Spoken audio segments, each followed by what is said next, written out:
thank the President of the Academy, Council of the Academy for inviting me to participate in this year's annual meeting. As we mentioned, that I'm going to talk about this morning semiconductor nanowires for optoelectronics, energy, and neuroscience applications. In addition to being at the Australian National University, I have also honorary appointments in various parts of the world, including India, Japan, China, and also every year I've been spending about 5 months in various parts of the world as a visiting professor. In fact, this year I was supposed to have been spent time in Cambridge, but due to COVID, and I had to cancel the trip, and then probably I'll go and visit them in 2022. So before I proceed further, I would like to acknowledge my collaborators, and this is really a collective effort between my group at the Australian National University and many groups in Australia, US, UK, China, Korea, Sweden, Italy, Russia, Switzerland. So the beauty of science is that there are no national boundaries. We can all work together. It's been a real pleasure for me to work with my colleagues. And in fact, I've only listed the professors' names here, and many students and postdocs have really contributed to our joint research, and I want to thank all of them for their enthusiastic contributions to our research. This is my group at the Australian National University, and so really these are the bright young people, and it's a really pleasure for me to work with them. And typically at any time we've got 10 to 12 nationalities, and so really it's really stimulating for me to work with these bright young people, and then every day is a fun day for me to work with them. I want to thank them for their contributions, both past and present members, for their contributions to our research. So here is the overview of my talk, and I'll give you what's the motivation for working in the area of semiconductor nanowires, and then I'll talk about semiconductor lasers, nanowire lasers and LEDs, Terahertz detectors, nanowire solar cells, nanowires for photoelectric water splitting, and also most recently we've been working on using nanowires for neuron growth and neuron signaling, and I'll draw some conclusions. Before I proceed further, I would like to acknowledge many groups, those who are working on the field of semiconductor nanowires in various parts of the world, including India, and Professor C.N.R. Rao and his group has contributed significantly. Many other groups are also contributing to our research in semiconductor nanowires. As you know, in science, we learn from each other, and so we can build on the research and the knowledge being generated by other groups, and it's important to really acknowledge other groups, those are working in the disciplines which we are working in. Before I proceed further, I would like to really introduce you to the fourth industrial revolution. That's something which we have been talking globally, and we all are aware of the first industrial revolution due to steam power, second industrial revolution in terms of electrical power, mass production, and third industrial revolution in the terms of automation and computer power. And in the area of the fourth industrial revolution, and then people are predicting that both the digital world and biological worlds will be coming together, and then a light is going to be used to sense and interface humans and machines. So as most of you know, that the 90% of our information is obtained by light, and light-based industries currently are about 1,000 billion or 1 trillion Australian dollars, or about 700 billion American dollars. And people are predicting that optics-based technologies industries will be doubling by 2030 or so. So the optics and optics-based technologies will play an important role. So just to give you some examples, in fact, the World Economic Forum has identified some of the technologies of the needs of the future, and these include holographic displays. And in fact, we are working on developing some technologies which will in the future will allow you to be able to see holographic displays coming out of your telephone, for example, your smartphone, or wearable optical sensors, light navigation and communication, and autonomous cars, and communicating continuously with their surrounding environment and using wide variety of optical technologies, and 3D vision and gesture recognition, and enhanced machine vision, and augmented reality. So all these technologies require smart miniaturized optical systems, and as part of a new center of excellence on transformative meta-optical systems, we are really trying to develop these smart miniaturized optical systems with a hope that we'll be able to contribute to these technologies. In terms of optoelectronics, what is optoelectronics? And so some of you know, some of you may not know, essentially conversion of electricity into light, or conversion of light into electricity. In the case of light emitting diodes, we are converting electricity into light. And then also in the lasers, we are converting electricity into light.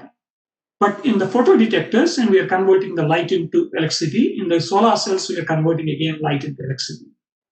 So this morning, I'm going to talk about semiconductors, and particularly the semiconductors which are something called compound semiconductors.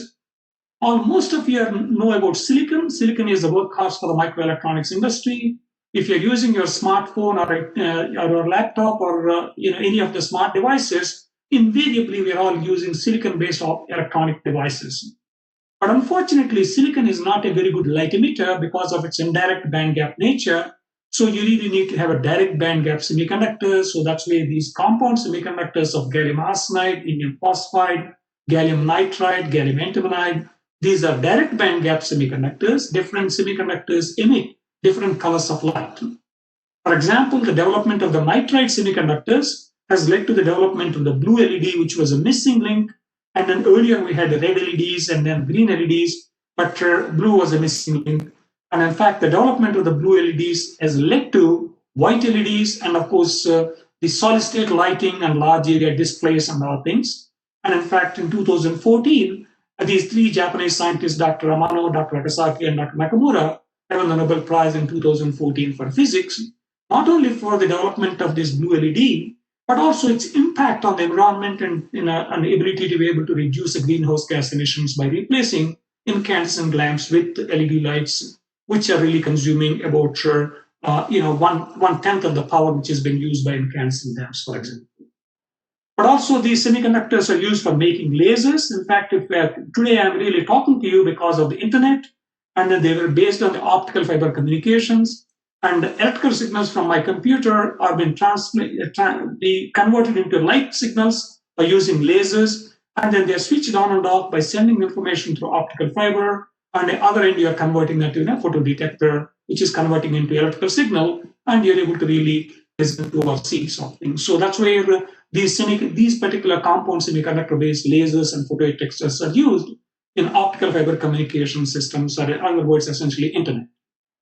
But also same semiconductors are used for infrared detectors, for night vision applications, for example, or otherwise biomedical imaging applications, or even in manufacturing to be able to see where the heat is generated in a computer chip, so that the computer circuit designs are really distributed so that heat could be distributed. Heat is a major issue in computer chips nowadays.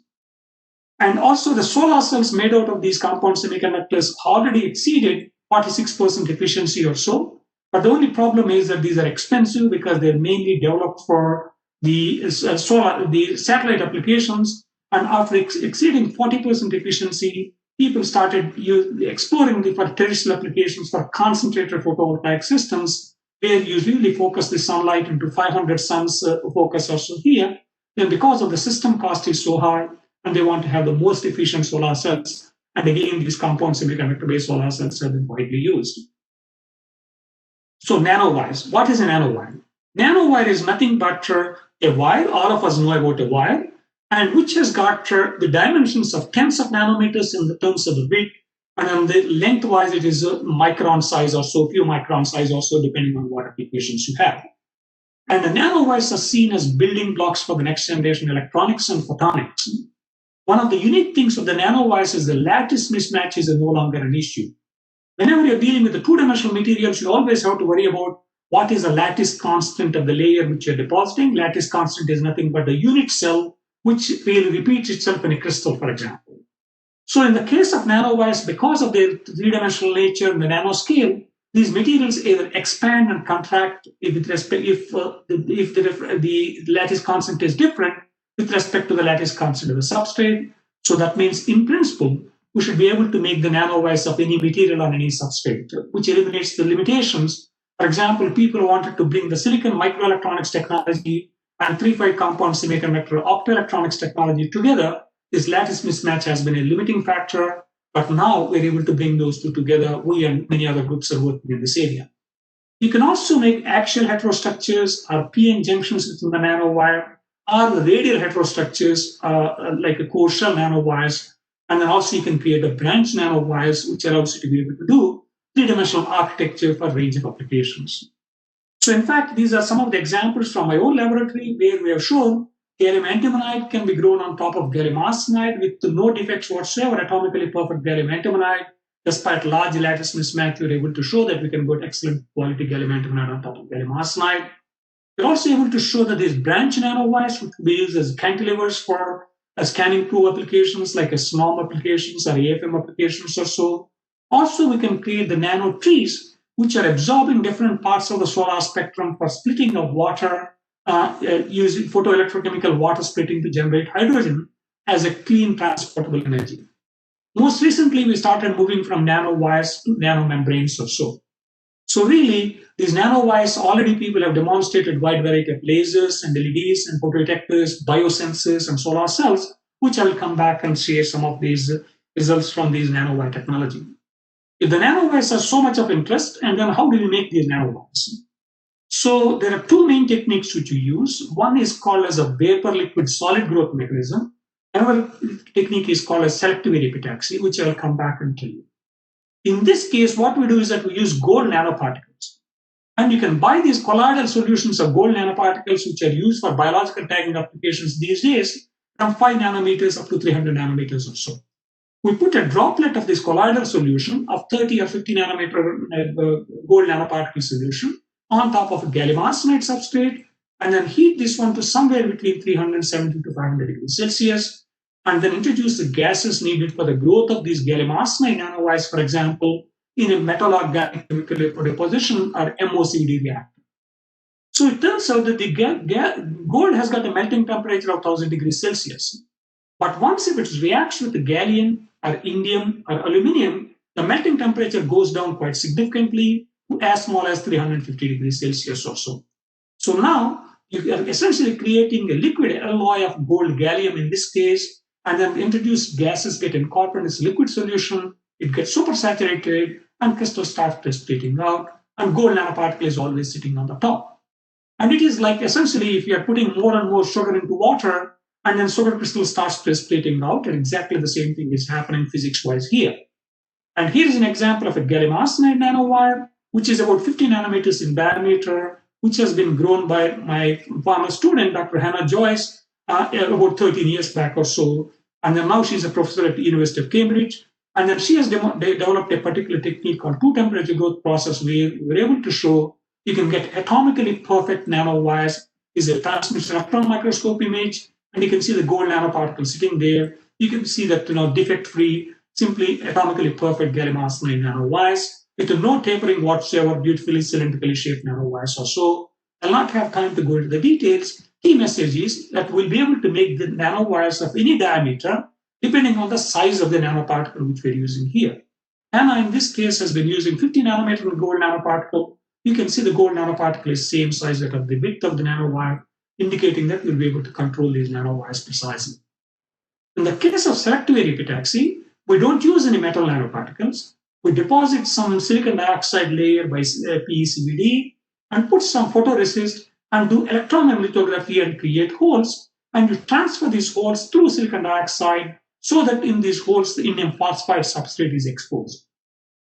Then we put this one into an MOCVD reactor, heat it to somewhere between 650 to 750 degrees Celsius, and introduce the gases needed for the growth of indium phosphide, trimethyl indium, and phosphine. These gases dissociate, and you create ordered patterns of these indium phosphide nanowires because we created ordered patterns of the holes.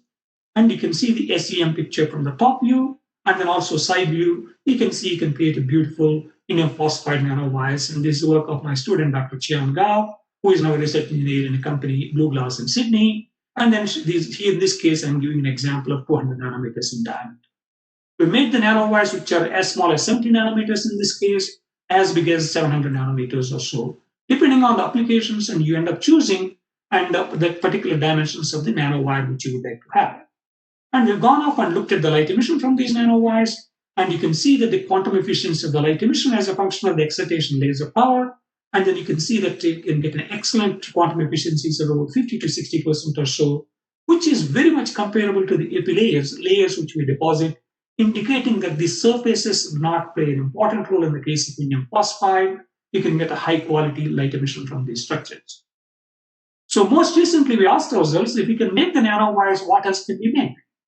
And instead of opening a hole in this mask, with silicon dioxide mask where you're exposing indium phosphide, and then what will happen if you open a strip and otherwise what about a ring? And then what will happen to the growth process of these ones? And this is a work of my student, Dr. Nain Wong, and who has just submitted his PhD thesis. So he's done a lot of effort of 3 or 4 years of work in terms of optimizing various growth conditions. I'll not have time to go into the details except to show the results of his 3 years or 4 years of work. You can see whenever this opening has been in a particular crystallographic orientation of 101 bar, and then you put this one in the Demonstrator reactor and start growing indium phosphide, you can see these indium phosphide nanomembranes. But if you open this slot along another crystallographic orientation of 112 bar, again you create this membrane, but this membrane is thicker than this particular membrane, but also the facets which you created here are different than these ones or so. And then if you open the slot in between those two crystallographic orientations, and then what you end up creating these beautiful diamond-like structures with these alternating facets of this type and this type, and you can see that you can be able to control these shapes very nicely. And so if you really open this ring, what will happen is that essentially, again, alternating facets of these rings, you can really grow like a ring-like structure. And if you keep on growing, and then these ring structures are growing like this, and ultimately end up creating these hexagonal facets, because these facets are the lowest energy facets which you can really be able to get. And we've gone off and looked at the light emission from these structures of the nanomembranes, nanodiamonds, and nanorings, and we use something called a cathodoluminescence. In this case, in electron microscope, you bring an electron beam, excite these semiconductor structures, and look at the light coming out of those ones.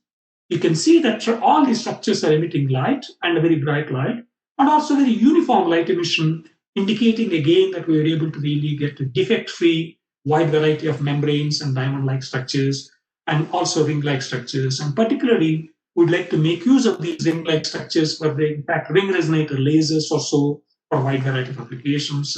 And in fact, only last week, another student who has been working on this project just told me that he was able to really get the lasing from these nano ring structures or so, which we are now trying to interpret the data and be able to publish it very soon. So now let me move towards from materials to devices, lasers. All of us have studied in the undergraduate programs the lasers, and you need to have a gain medium, you need to have a laser cavity, and then you have to have mirrors and create a laser cavity. You pump the gain medium, and once the gain is larger than the optical losses in the cavity, and then the lasing starts taking place. This is the threshold condition for lasing, and then essentially what it says is that the gain should be equal to the loss, then only the lasing starts taking place. It's just an undergraduate optics course in a bachelor's physics degree or any courses which we all of us have studied. But it turns out if you take a nanowire, if you start shining light from the top, light starting from the both ends of the coming from the both ends of the nanowire, because nanowire acts like a waveguide. So now you can see that the light has been reflected at the both ends because the refractive index difference between the nanowire semiconductor and the air is 3.4 and 1, and then essentially both ends of the nanowire acts like a mirror. So this semiconductor being a direct bandgap semiconductor, it directly has got a gain, and then both ends act like a mirror. But in principle, each nanowire should act like a laser. So that's if you design these nanowires right, and also the quality of the nanowires are good. And in fact, we've been working in these nanowire lasers for quite some time. And Dr. Dhruv Saxena, who is now at Imperial College, and then he's demonstrated gallium arsenide nanowire lasers. Dr. Chiam Gao, who is at Blue Glass, now demonstrated indium phosphide nanowire lasers. Dr. Tim Burgess, which is IP Australia, he has demonstrated zinc dope nanowire lasers or so. And I'll not have time to go into the details, but I'll just show you one of the examples of these lasers. So it turns out that Dhruv has spent a lot of time in designing these nanowires and then be able to look at the light propagation through these ones. And gallium arsenide nanowire lasers, and you can see below threshold, you see a broad light emission, and above threshold, you see a sharp light emission. That's what you would expect from a laser.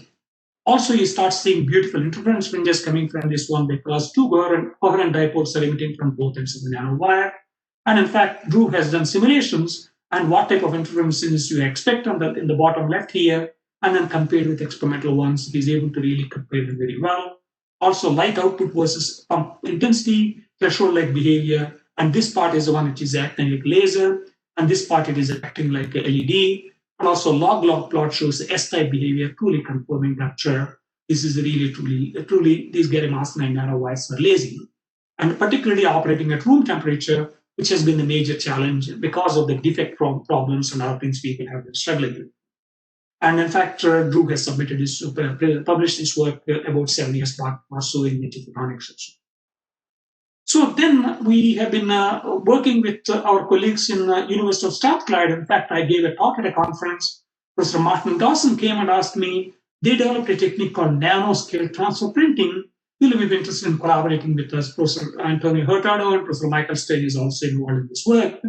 So what they've developed is that they come up with a PDMS stand and they pick up the nanowire and then drop it wherever you want in a precise location or so. So really, this is a lot of effort they put in, and then really, Ben Haber has spent a lot of time as a research fellow in trying to develop this particular technology. So here's a case where they've transferred these indium phosphide nanowires, in this case, an IOP. Their institute name is called Institute of Photonics. And you can see 3 lasers here, and about 6 lasers here, and about 5 lasers there. And then after transferring, they transfer them onto PDMS surfaces. These are PDMS soft surfaces, polymer surfaces. And then they're able to look at and then see that these nanowires are lasing. You can see the light is coming from both ends of the nanowires, indicating that it's a gentle process. They have not created any damage during this transfer printing process onto other substrates. You may argue that, okay, you're transferring onto soft surfaces like PDMS, what about hard surfaces? In fact, that's what they've done. I've asked them that question and they've transferred them onto flexible glass. And then you can see that these nanowires in optical micrograph here. And then after transferring also, they're able to get the lasing.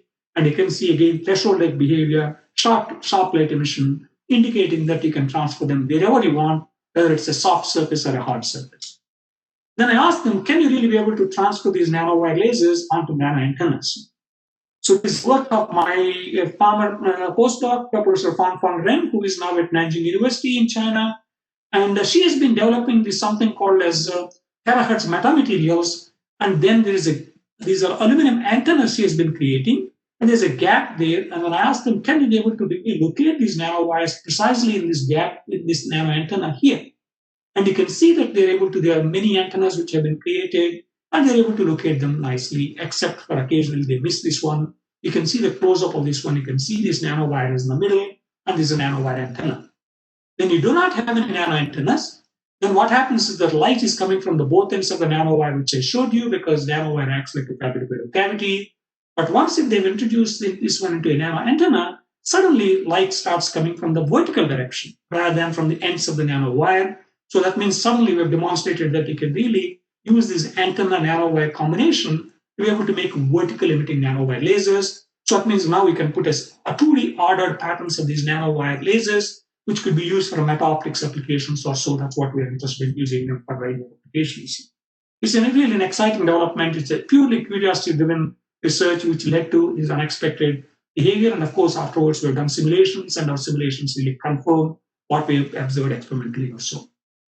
So really, where we want to use these lasers for, we use it for, of course, ultimately you want to use them for whether it is optical communications or biosensor applications and a range of things.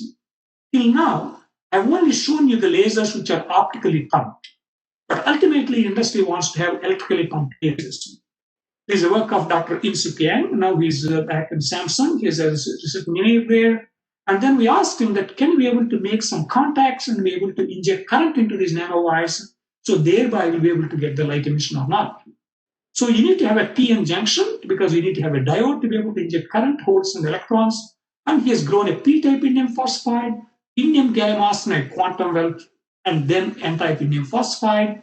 So then he made contacts using electron beam lithography of gold titanium at both ends. And then he tried to inject current into this one. And then he looks at the IV characteristics, and he expected to have a diode-like behavior because it's a PN junction, and then he was able to get a nice diode-like behavior.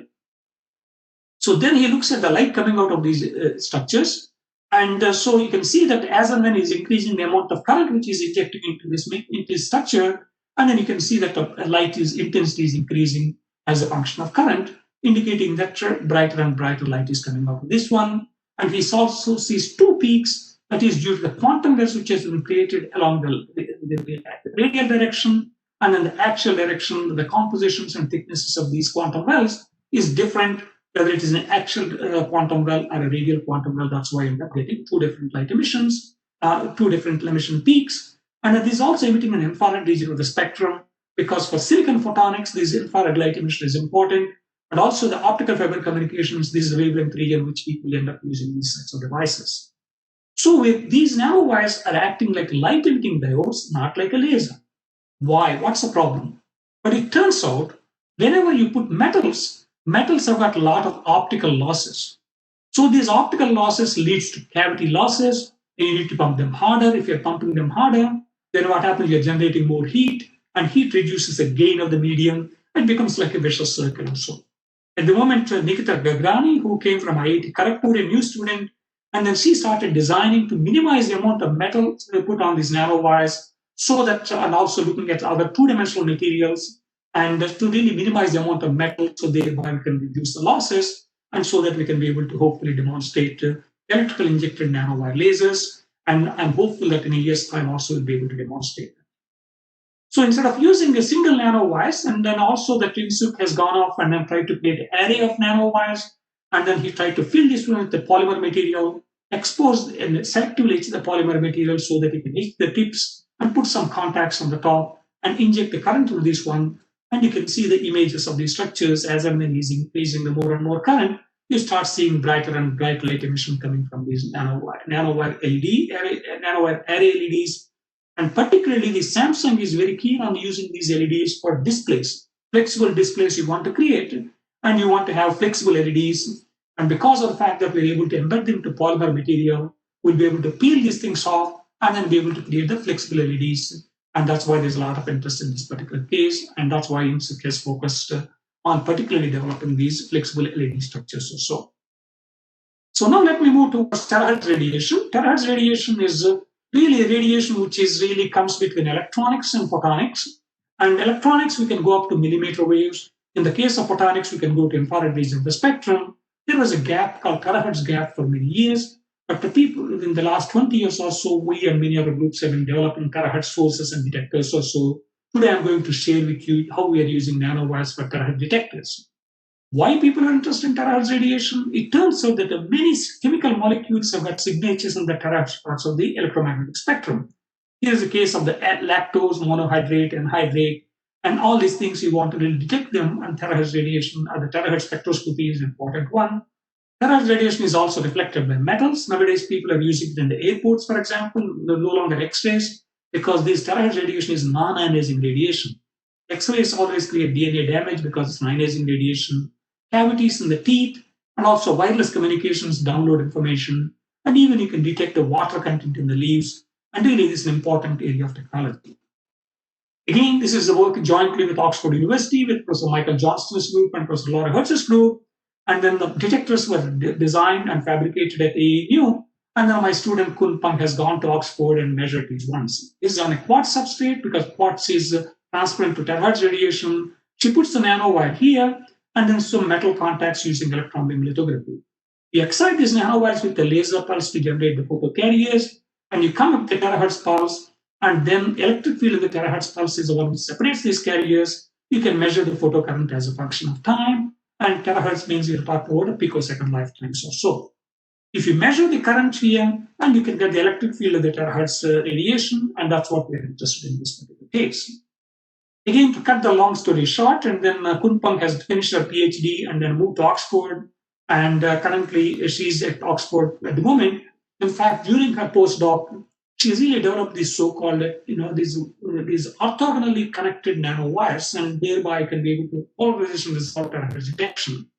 And we grow these nanowires, and then using our transfer printing technique at University of Strathclyde, and as these devices have been fabricated, and the testing and everything has been done at Oxford University, in Professor Michael Johnston, Professor Laura Hertz's group, you can see the close-up of these structures. So here's the case where just to how we are making use of these detectors. You want to study a particular material, like a metamaterial, for example, and you come up with the terahertz pulse, and then once the terahertz pulse passes through this material, it gets modified, and then we are able to really look at both the X and Y polarization, and thereby you'll be able to learn about what type of structure which you've got here. So here's an example of these close-up of these metamaterial structures Kun Pang has fabricated, and then also theoretical simulations of these X and Y polarization of the transmission. And here are experimentally measured ones using a detector. And in fact, we published this work of 3 years effort of trying to avoid this contact between these nanowires or so sort of thing. And we published this work in Science earlier this year, May issue or so. It's really an exciting time for us. So now let me move towards nanowire solar cells. And I mentioned that we'll talk about energy. And so one of the unique things with the nanowires is that the nanowires essentially act like antennas. They can funnel the light. So that means essentially they act like light concentrators here. But also they also have got intrinsically anti-reflective properties. That means you can see that whenever you got nanowires on a particular semiconductor substrate, it looks darkish because light has not been reflected. And so that means you don't have to put anti-reflection coatings or anything. And more importantly, you can get p-n junctions, and thereby you can absorb the light, whatever you want, and then you collect the carriers efficiently laterally.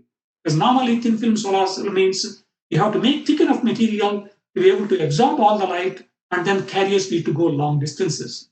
But whereas in this case, you can make the nanowire as long as you want, and then be able to collect the carriers laterally by creating the core cell p-n junctions, for example. So that's why there's a lot of interest. And in fact, we have done a lot of simulations. Again, what should be the height of the nanowire? What should be the diameter of the nanowire? What should be the pitch between the nanowires? You can see the most of the current is generated in the tip of the nanowire, indicating that you don't need to really make a long nanowires. 1 or 2 micron length is more than sufficient. And again, these simulations are showing us that the typical diameter it should be around 150, 160 nanometers. And then the diameter to pitch ratio should be around 0.5 or 0.6 or so. These simulations are really acting like a guide for us. So again, these are gallium arsenide, aluminum gallium arsenide core cell nanowires. And then you can see the SEM picture of these ones. And we fill these ones with a polymer, and you selectively etch this one so that they can expose the tips and put some I2O contact on the top, which is a transparent conducting oxide, and I put a metal contact at the bottom. And you can see the SEM picture of these nanowire solar cells or so. Well, again, to cut the long story short, and in fact, some of the best nanowire solar cells have been developed by my colleagues at Technical University of Eindhoven, with efficiencies exceeding 17.8% or so. So these were in fact measured at the NREL US laboratory, and then indicating that these are excellent promising materials for nanowire solar cells. And most importantly, because we're embedding them in a polymer material, you can peel these things off so that you can use them for a flexible solar cell applications or so. In the future, you should, in principle, should be able to have on your backpacks and other things, these solar cells which are charging your smartphones and other things, sort of things. So really a lot of opportunities there. Let me now move towards water splitting to generate hydrogen. Again, Professor Ramesh Vagmare is an expert in this area.